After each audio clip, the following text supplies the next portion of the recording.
Buenos días, transmitiendo aquí desde Northwest Houston. Aquí se ve donde pasó el tornado.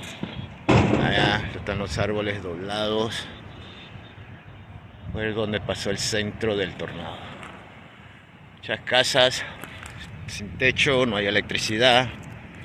Aquí se nos voló el techo. Estamos trabajando. Los aires acondicionados salieron volando del techo. Bueno, hasta